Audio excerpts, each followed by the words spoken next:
아멘. 기다리며 기도하는 자에게 주시는 은혜. 오늘은 성령 강림 주일 이어서 사순절이 지나고 나서 50일째 되는 날, 예수님의 말씀하신 것처럼 약속하신 말씀을 붙들고 기도했더니 성령이 임하셨다. 그래서 우리도 이 날쯤 기념해서 다시금 성령이 기름 부으심의 역사가, 또 우리 삶 가운데 말씀으로 부어주시는 은혜의 역사가 다시 한번 있기를 소망하며 드리는 날이 바로 오늘 성령 강림 주일입니다. 오늘 예배의 시간을 통하여서 다시 한번 우리의 삶과 우리의 생활 전반에 성령의 기름 부으심의 놀라운 역사가 일어나기를 주 예수 그리스도의 이름으로 간절히 축원합니다. 이제 오늘 본문의 말씀을 살펴보려고 합니다. 오순절에 예수님을 믿는 사람들에게 하나님의 영, 성령이 부어지게 되는데, 예수님의 부활 사건 이후에 예수님은 승천을 앞두고 제자들에게 이렇게 명하셨습니다. 사도행전 1장 4절의 말씀, 사도와 함께 모이사 그들에게 분부하여 이르시되 예루살렘을 떠나지 말고 내게서 들은 바 아버지께서 약속하신 것을 기다리라. 예수님께서 부활하신 후에 40일 동안 제자들과 함께 거하셨습니다. 그리고 하늘로 올라가셨으니 이제 오순절 기간으로 총 헤아려 보면 최대 한 11일 정도의 시간이 그들에게 주어졌을 것입니다. 지금이야 그 시간을 예측할 수 있고, 이제 열흘만 기도하며 오순절이구나 라는 것이 가늠이 되지만, 그때는 기약도 없이 그저 막연히 언제까지 기도해야 될지 알 수 없는 기도회가 열려지게 되었을 것입니다. 또한 기다리며 기도하면 약속하신 것을 주신다 말씀하셨는데, 그것이 당최 무엇인지 그들은 예상할 수도 그려볼 수도 없었다는 것이에요. 또 이것을 주셨다라고 해도 이게 정말 예수님이 주신 게, 예수님이 말씀하신 게 과연 맞나? 이거를 예수님께 확인할 수도 없는 그런 막막함의 시간들이었을 것입니다. 그럼에도 제자들은 이 모든 것을 알 수도 없는 상태에서 순종했지요. 마치 아브라함에게 갈 바를 일러주지 아니하시고 그렇게 가라 명하셔서 순종하셨던 것처럼 제자들이 예수님의 말씀에 순종해서 그저 모이기에 힘써서 기도하기에 마음을 쏟은 것입니다. 그러나 그들은 예수님이 약속하신 것을 기다리라 라는 말씀에 그저 멍하니 기다리고만 있지 않았다는 것입니다. 기도했다는 것이에요. 더 중요한 것은 자기들 혼자만 기도한 것이 아니라는 것이에요. 만약 그랬다면요, 마가의 다락방에서 기도하는 사람들은 11명이어야만 됩니다. 그런데 우리가 잘 아는 것처럼 대략 그 수가 120명쯤 되었다. 그래서 120명이 문도라고 하기도 하고, 그래서 마가의 다락방에 모인 수가 얼추 100명이 넘는 인원이 모여서 기도했다라는 것이죠. 여러분, 기도는요 혼자 할 때도 좋지만, 물론 예수님이 말씀하실 때 골방에 가서 기도하라 라고 말씀하신 이유는, 기도는 자랑도 아니고 누구에게 보여주기 위함으로 기도해서는 안 된다는 것을 말합니다. 왜 그러셨는고 하니, 당대의 바리새인들은요 아주 유별난 관심 종자였어요. 막 티를 막 내면서 기도를 했으니 예수님이 그를 보고 골방에서 기도하고 하나님과 긴밀하게 또 친밀하게 기도해라 라고 말씀하신 것이죠. 그러나 여러분, 성경의 모든 역사에서 하나님의 임재 또 성령의 역사가 일어나는 곳에는 합심하여 기도하는 그런 일들을 통하여 역사가 일어났습니다. 그래서 혼자 기도하지 마시고 서로 같이 기도하면요 능력이 일어납니다. 힘이 납니다. 서로 보완이 됩니다. 그래서 예수님께서 두세 사람이 나의 이름으로 모인 곳에 내가 너희와 함께하리라 말씀하셨습니다. 그래서 제자들이 이것을 정말 영적으로 느꼈던 것 같고 순종하며 서로 믿음의 연대, 그리고 기도에 스크럽을 짜서 기도하기 시작했지요. 이것이 바로 초대교회의 정신이요, 또 복음을 전하는 이 초대교인들의 모습이었습니다. 자, 어찌되었건 이렇게 믿음의 성도들이 제자들과 함께 힘을 다하여 합쳐서 기도했습니다. 1절의 말씀을 보니 오순절 날임이 이미 이름에 그들이 다 같이 한 곳에 모였더니, 여기서 오순절이란 헬라어로 펜테코스테라는 단어를 썼습니다. 50번째, 즉 50일을 뜻하는 것이지요.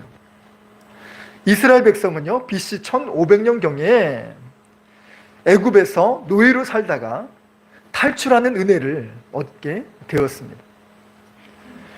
이 과정 가운데 잊을 수 없는 분명한 흔적과 역사가 있었으니 이것이 바로 유월절 사건이죠. 유월절 후에 안식일 다음 날부터 50일이 되는 날이 바로 오순절입니다. 구약시대에는요, 곡물 추수가 시작되었던 날이 이 유월절이 지나고 나서 7주, 그래서 77절이라고 하기도 하고, 그리고 보리가 추수하는 첫 수확기라고 해서 맥추절이라고 부르기도 했습니다. 근데 우리는 이때에 보리를 막 수확하는 그런 부분들도 없어서 하반기가 시작되는 7월 첫 주를 맥추절로 드리고 있지요. 상반기 가운데 주신 그 은혜에 감사해서 또 남은 하반기를 주님 손에 의탁드립니다 라고 하는 그런 절기로 7월 첫 주에 맥추절을 드리고 있지요. 이 오순절은요, 유월절 그리고 초막절과 더불어 이스라엘의 3대 절기입니다. 출애굽기 23장 17절의 말씀을 보면 모든 이스라엘 남자는 반드시 1년에 3번씩 예루살렘에 모여서 절기를 지켜야 했습니다. 그 3번이 바로 이스라엘의 3대 명절이었던 것이지요. 그 세 절기마다 이스라엘 전역 뿐만 아니라 해외에 나가 있는 전 유대인들이 예루살렘에 모여 들었습니다. 1세기 역사학자였던 요세푸스에 의하면 이때 예루살렘에 모였던 인원은 무려 200만에 육박하거나 그 이상일 수 있다라는 연구 자료가 있습니다. 그 정도로 해외에 나가 있는 사람들까지 다 빼곡히 모여서 그 절기를 지키기 위하여, 또 모세의 그 율법을 지키기 위하여 모여 들었다는 것입니다. 네, 그래서 여러분 중요한 것이 있어요. 성령의 은혜, 성령의 임재, 성령의 역사, 이것이 어디서 일어나냐면 여러분 200만 명이 모이는 그곳에서 일한 것이 아닙니다. 성령의 역사는 숫자에 따라 움직이는 것이 아닙니다. 어떻게 일하시냐면 오늘 들은 말씀처럼 예수님의 약속을 믿고 순종하는 사람, 그래서 그 말씀에 순종하여 기다리며 기도하는 사람, 그래서 이 마가의 다락방에 모인 이 120명 가운데 성령이 일하신 겁니다. 우리도 우리의 삶을 돌아보게 되면 오순절 파워 기도회를 통하여서 하나님께 기도하는 시간을 가졌습니다. 하나님 능력 주옵소서, 우리의 삶 가운데 주님 임재하여 주옵소서. 그래서 우리 교회의 은혜와 능력을 부어주시도록 한 마음으로 기도했지요. 여러분 1절의 말씀을 보면 다 같이 한 곳에 모였다라고 되어져 있는데, 여기서 한 곳에 모였다는 것은 지리적으로만 한 곳에 모였다는 것을 뜻하는 것이 아닙니다. 한 마음으로 모였다라는 성경 원문의 뜻을 가지고 있어요. 거리에서 오순절을 맞이하여 전 세계에 온 유대인들로 예루살렘의 거리에 차고 넘쳤지만, 이 바글바글한 이 상황 가운데 예수님만 바라보고 또 마음을 하나로 뭉쳐 약속하신 것을 주여 주옵소서라고 힘을 모았던 그 일들 가운데, 그 현장 가운데 성령이 임하셨다는 거예요. 오순절 파워기도회에 우리 매일 저녁같이 모여서 우리 뭘 기도했죠? 하나님, 저희도 능력을 부어 주옵소서. 하나님, 우리 삶 가운데 성령이여 임재하여 주옵소서 기도하지 않았습니까? 다른 자리에 있다 할지라도 마음을 한 곳에 모여는, 그래서 우리가 주님과 온라인 되고 우리의 삶은 주님과 온라인으로 연결되는 우리의 삶, 우리 교회가 되기를 간절히 소망합니다. 2절과 3절의 말씀을 보면 호련히 하늘로부터 급하고 강한 바람 같은 소리가 있어 그들의 앉은 온 집에 가득하며 마치 불의 혀처럼 갈라지는 것들이 그들에게 보여 각 사람 위에 하나씩 임하여 있더니, 성경은 성령을 바람으로 비유하고 있기도 합니다. 너무나도 적절한 비유가 아닐 수 없어요. 여러분, 바람은 보이지가 않아요. 근데 바람이 부는 걸 압니다. 어떻게 알게 되냐면 우리의 그 솜털 같은 그런 부분들에서 살갗을 스치고 바람을 느낍니다. 흔들리는 모습을 보면서 아, 바람이 불고 있구나 라고 알죠. 여러분, 성령의 역사, 성령의 임재도 마찬가지지요. 눈에 보이지 않지만 성령이 느껴집니다. 어떤 표식으로요? 마음에 정말 그 부인할 수 없는 그런 강한 평안이, 강한 기쁨이, 정말 강한 감사가 우리 밑속 깊이에서 차오릅니다. 지금 성령께서 기뻐하시는구나. 성령께서 우리 마음을 만져주고 계시는구나. 성령께서 지금 임재하고 계시는구나. 심지어 어떤 교회는요, 정말 무릎을 꿇고 앉고 머리를 조아려서 기도하기만 해도 눈물이 팍 하고 터집니다. 정말 기도로 많이 심어서 그렇게 성령의 임재하심을 느끼게 되는 것이지. 그래서 우리가 오순절 파워기도회를 통하여서 이 작업을 한 것 아니겠습니까? 기도하며 정말 하나님의 일하실, 정말 그 일들을 기대하며 기도했던 그런 과정의 나날들이었던 것입니다. 이처럼 하나님의 그 역사가 바람처럼 임하게 됐는데, 오늘 본문은요 조금은 독특해요. 마가의 다락방에서 성령이 임하실 때 세 가지 현상으로 임하게 되는데, 그것이 바람 같은 소리, 불의 혀, 다른 언어입니다. 바람 같은 소리, 그래서 바람의 방점이 있는 거 아니라 소리에 중점이 든 단어입니다. 성경 원문을 보면 이 바람 같은 소리가 뭐로 번역되어져 있냐면 강한 소리 혹은 으르렁거리는 소리라는 단어를 뜻합니다. 여러분, 태풍이 불거나 강풍이 불게 되면 문을 닫아놔도 그 틈 사이로 바람이 새어 들어오죠. 그럼 그 기압처럼 소리가 납니다. 쇠의 소리가 나기도 하고 또 몰아치는 대찬 소리가 나기도 하죠. 성령이 임하고 역사할 때 마치 이런 으르렁거리는 짐승 같은 소리가 나게 된다.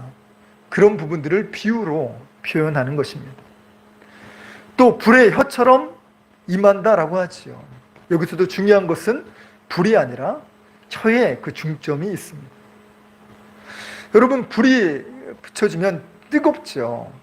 그런데 여기서 주목한 것은 그 뜨거움이 아니라 그 불길이 올라갈 때 마치 혀처럼 낼름낼름 거리는 그 모습과 같이 하나님의 불이 임하였는데 불의 혀처럼 갈라지는 그것들을 통하여서 모인 성도들에게 역사하고 일하고 계신다는 그 장면을 비유한 표현인 것입니다.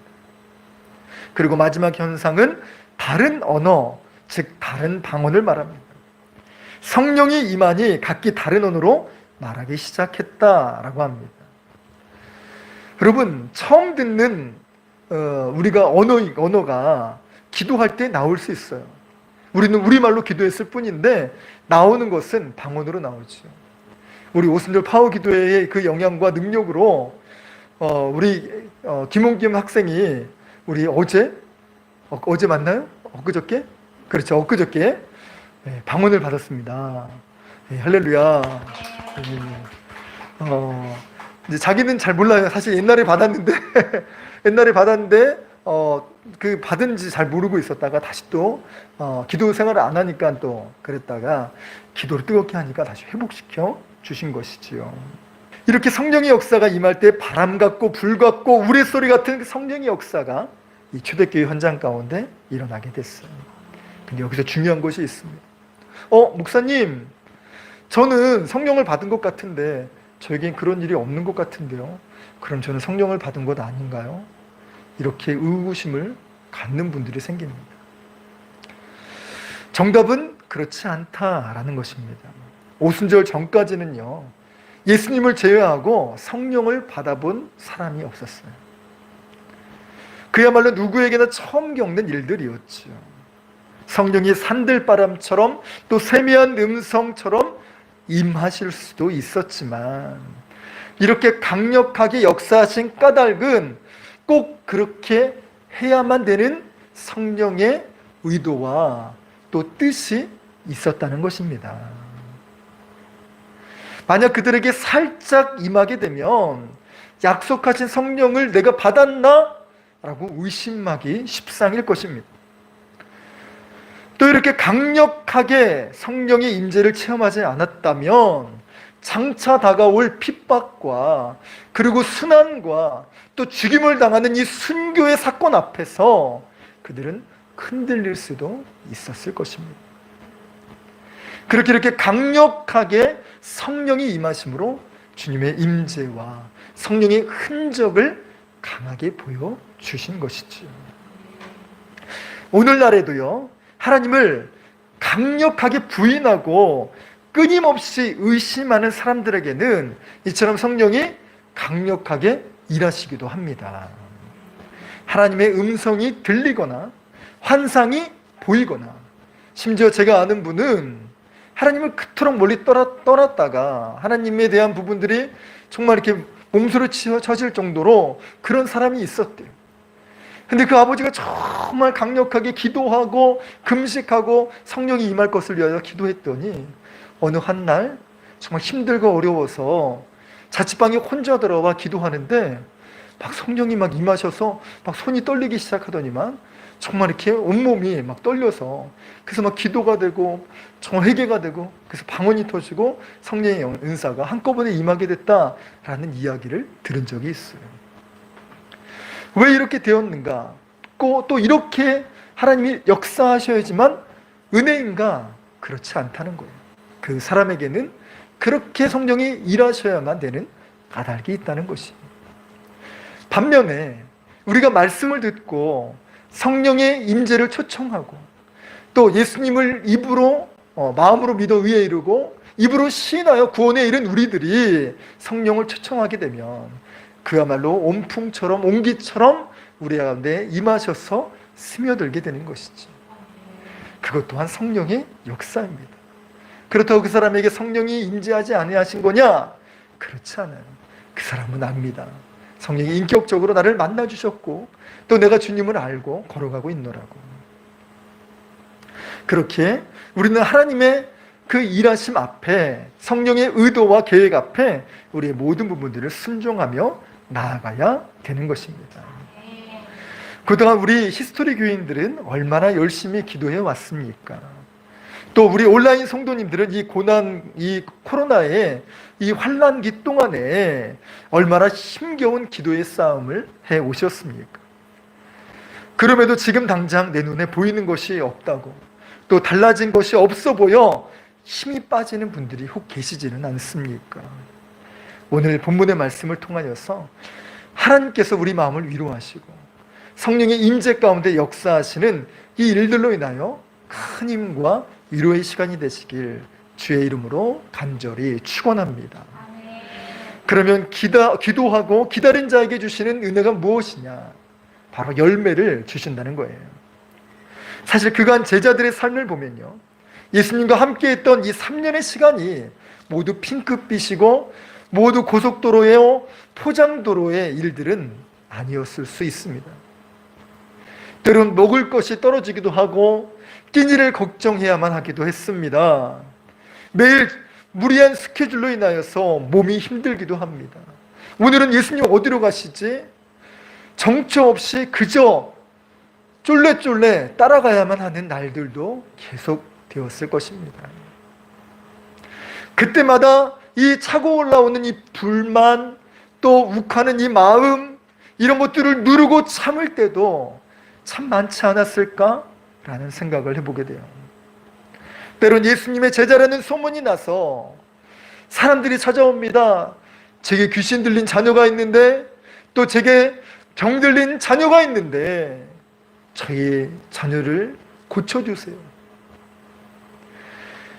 이러면 자신들도 얼마나 당혹스러웠을까요? 나는 그런 능력이 없는데, 이건 예수님한테 하셔야 되는데. 그런 마음의 힘듦도, 또 난감한 상황도 많이 만났을 것입니다. 그런데 예수님께서 하늘에 올라가신다고 하니 얼마나 대책이 없었을까요? 그러나 감사하게도 예수님은 한 가지 약속을 주셨어요. 예루살렘을 떠나지 말라. 하나님 아버지의 약속하신 것을 기다리라. 이 말씀을 부여잡았던 것이지요. 그리고 순종했더니 정말 역사가 일어나게 된 것입니다. 이후 제자들은요, 정말 예수님처럼, 아니 예수님 말씀하신 것처럼 나보다 더한 일도 너희들이 할 것이다 라고 말씀하신 것처럼 정말 동일하게 그 말씀이 이루어지게 돼요. 병든 사람을 붙들고 기도하니 병이 낫고요, 앉아서 걷지 못하는 사람에게 기도하니 벌쩍 일어나 걷는 역사가 일어나게 됩니다. 자신들이 기도할 때 이방인들이 죽게 돌아오고, 한 번 설교할 때 3,000명, 5,000명이 돌아오는 이 놀라운 역사가 바로 성령의 임재를 경험한 제자들, 사도들에게 일어난 현상이었습니다. 잘하는 것이 없다고 힘들고, 또 그 열등감에 힘들어하는 우리 마음이 혹 있지는 않습니까? 저는 중고등학교 청년 시절에 이 열등감 덩어리로 살았습니다. 난 왜 잘하는 게 아무것도 없지? 물론 지금도 정말 제 영적으로 약해지면 난 왜 이 모양일까? 라고 자책하는 이 모습이 딱 저희 아이들이 이걸 닮았어요. 닮지 말아야 되는 이것을 닮아가지고 참 제가 뭐라고 얘기도 하지 못하고 저 혼자 가슴을 치곤 하는데, 그런데요, 저에게 뭐가 있습니까? 성령이 있고 기도할 수 있는 힘이 있고 하늘 아버지가 계시다는 것입니다. 말주변이 없는 사람이 기도하면요, 하나님의 청산유수와 같은 말의 힘, 입술의 권세를 허락해 주십니다. 잘하는 것이 없어서 움츠려 살던 이들이 있다면 오늘 우리 구지선 집사님 같이 찬양하며 기도했던 것처럼 기쁨이 생기고 담대함이 생기게 됩니다. 사랑이 없고 이해심이 없어서 늘 이기적인 이 마음, 늘 정말 좁은 이 마음, 그래서 화나면 욱하고 저들을 불에 태워 죽일까 라고 하는 이 끔찍한 언어를 사용했던 이 요한이란 사람, 그 사람이 나중엔 성령이 임하니 사랑의 사도라는 어마어마한 그런 믿음의 별명이 생기게 된 것입니다. 여러분, 주님께 기도하고 또 기다리는 이 약속의 말씀을 붙들게 된다면 우리의 삶에도 이와 동일한 역사가 일어나게 될 줄 믿으시기 바랍니다. 예수님 쫓아다니면요, 몸도 힘들고 마음도 힘듭니다. 저도 이렇게 묵상해봐요. 우리 구준서 집사님, 우리 김규희 집사님 정말 주중에 계속 기도에 나오고 또 정말 예배 나오고, 또 토요일 하루 쉬라고 하니까 토요일날 전도하러 나오고 또 주일에 또 예배 나오고, 진짜 얼마나 힘들까라는 생각이 들기도 합니다. 예수님 쫓아다녔던 제자들의 삶도 그랬어요. 거긴 더 심했죠. 부사역자들이야 아침 새벽 4시 반에 일어나가지고 밤에 6시나 7시에 퇴근하지만, 예수님의 제자는 24시간 예수님을 모시고 살아가잖아요. 우리 부장님 모시고 식사 같이 하고 막 그런 일들이 직장 상사 모시고 항상 사는 것처럼 그렇게 3년을 동고동락하지 않았습니까? 때로는 집에 정말 경사나 기일이 있으면 가서 집에 가기도 해야 될 텐데 3년 동안 옴짝달싹 하지 못하고 그렇게 예수님께 매여서 살아가기도 했습니다. 생활이 없었죠. 자기 것이 없었습니다. 자기 공간도 없이 그렇게 그런 과정들을 보냈지만, 여러분, 기다리고 기도했더니 하나님이 열매를 주세요. 위로해 주세요. 채워주세요. 능력을 주세요. 하나님께서 믿음으로 보상해 주시는 놀라운 역사가 일어나게 되었습니다. 여러분, 코로나를 극복하기 위한 오순절 파워기도회는 이제 끝이 남습니다. 그러나 앞으로도 우리가 기도해야 될 과정은 많이 남아 있고요. 아직도 극복하고 헤쳐나가야 될 이 코로나 기간은 많이 남아 있습니다. 지금까지 코로나 기간을 잘 싸워오신 우리 성도님들, 그리고 앞으로 맞이할 포스트 코로나 시대에도 이 모든 기간이 녹록치는 않겠지만 성령을 의지하고 성령의 임재하심을 구하면 우리의 삶에 놀라운 일들이 일어나게 될 줄로 믿습니다. 우리 마음을 어루만져 주시고 우리를 보상해 주시고 우리가 여태까지 뿌려놓았던 이 모든 수고의 과정 가운데 열매 맺게 해 주실 줄로 믿습니다. 하나님은 약속하세요. 예수님을 통하여서. 그리고 그 약속하신 바를 꼭 이루어 주세요. 오늘 말씀을 통하여서 힘을 얻고 또 기필코 일어서시며 예수님의 도우심을 바라보며 이 코로나 시대에도 힘차게 항해해 가시기를 소망합니다.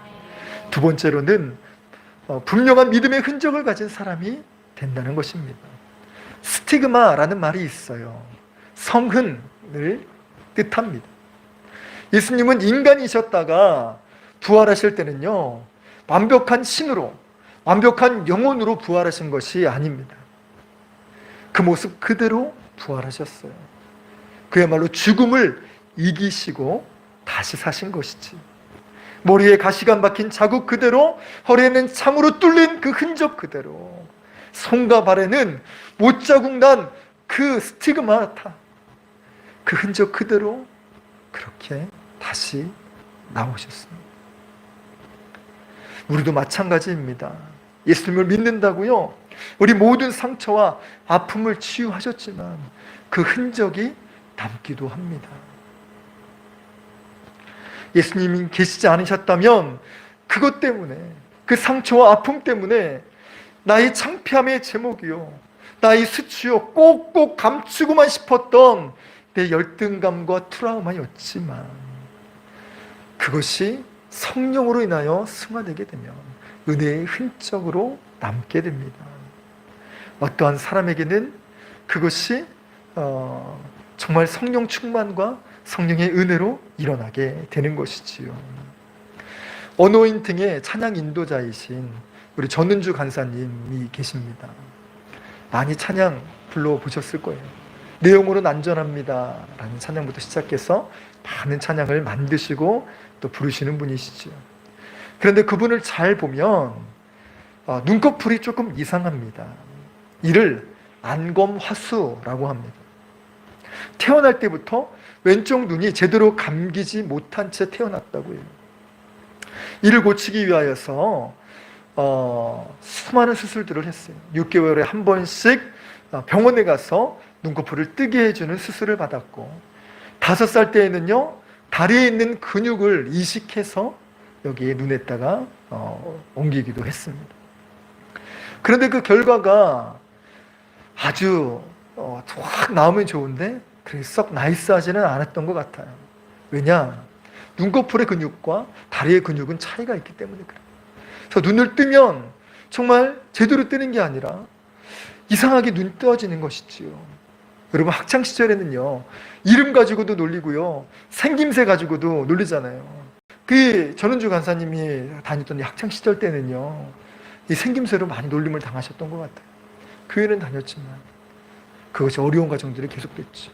그러다 고등학교 2학년 때 우리 온겸이 나이 때 기도하면서 성령을 받게 됩니다. 그리고 자유함을 생기기 시작하고, 그 다음부터 이것이 창피함이요, 이것이 나를 짓누르는 짐이요, 나를 못 살게 하는 그런 발목 잡는 일들이 아니게 되었다는 거예요. 오히려 이것을 통해서 어떻게 됐습니까? 하나님을 증거하고 더 깊이 있는 가사를 쓰고 또 나처럼 힘들어하는 사람들을 그 아픔을 공감해주고 품어가는 믿음의 사람이 되었습니다. 여러분, 정말 이 고통을 이겨낸 사람들의 그 찬양과 기도와 그 설교는 여러분 달라요. 우리 성도님들이 하시는 얘기 중에 하나가 뭐냐면, 목사님 그전에도 설교가 괜찮았지만 목사님 그 과정을 겪으시니 설교가 더 깊이 있어지셨어요.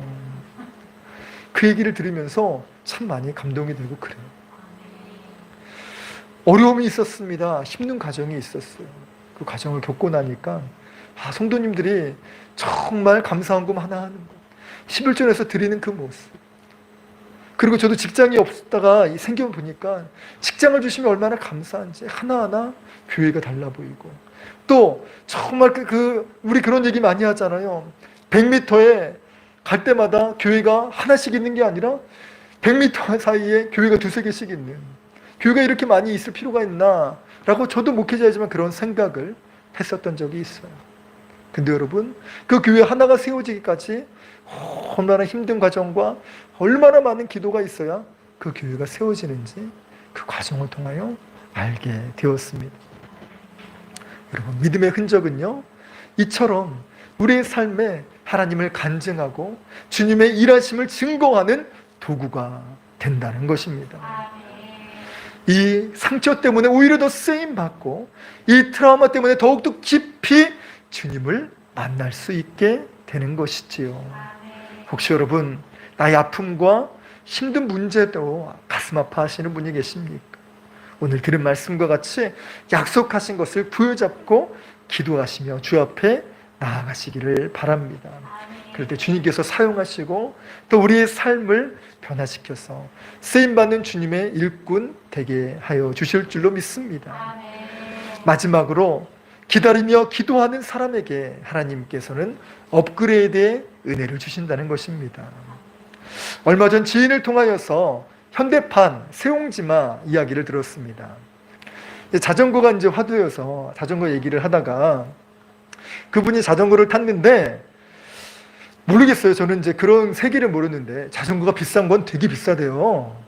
근데 그분이 돈을 모아가지고 300만 원짜리 자전거를 샀답니다. 자전거를 타서 신나게 탔죠.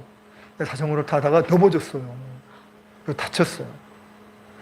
너무 속상해하고 있었는데 나중에 알고 보니까 그 자전거에 그 출시할 때부터 그 결함이 있었던 거예요. 너무 배신감이 느껴진 거죠. 야, 비싼 자전거 타도 소용이 없구나. 이렇게 낙심하고 배반감으로 가득 차 있을 때 회사에서 연락이 온 거예요. 제가 그 부분들을 모두 보상하겠습니다. 그리고 제가 자전거를 새로 드리겠습니다. 오늘은 자전거를 고르세요. 그래서 자전거를 골랐는데 그게 하필 1,500만 원짜리 자전거였대요. 그 남들은 살 수 없는 그 자전거, 1,500만 원짜리 자전거를, 자전거 한 대 값의 자전거를 이렇게 타면서 지금 신나게 다니고 있다고 해요. 여러분, 하다못해요. 여러분, 정말 그 과정들을 잘 이겨내고 하니까 자전거도 업그레이드가 됩니다. 여러분, 하다못해 믿음은요, 성경은요, 우리의 삶을, 여러분, 300만 원에서 1,500만 원짜리가 아니라 우리의 밑바닥 인생을 하나님은 정말 천국의 인생으로 업그레이드 시켜 주실 줄로 믿습니다. 요즘 아이들 용어로 표현한다면 이것을 레벨업의 역사가 일어나는 것이죠. 각성의 역사가 일어나는 것입니다. 어떨 때요? 기다리고 기도하는 자에게 말입니다.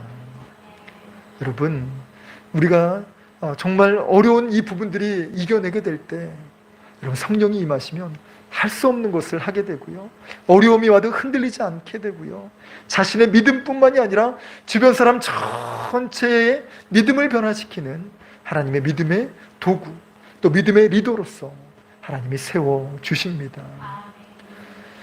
성령의 역사는 이처럼 개인의 삶만 바꾸는 것이 아니라 공동체 전체의 삶을 바꾸지요.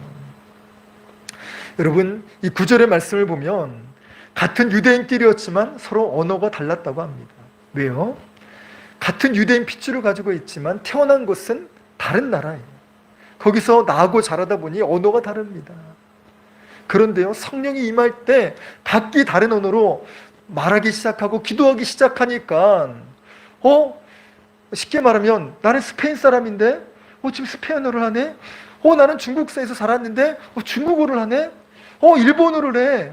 또 어떤 분들 그런 간증을 하셨어요. 어떤 설교자가 회에 나가서 설교를 했는데 그럼 어떻게 하는지 몰라요. 기도했더니 하나님께서 그 나라 방언을 허락하셔서 설교를 그 나라 언어로 하게 되는 놀라운 역사가 일어나게 됐다는 거예요.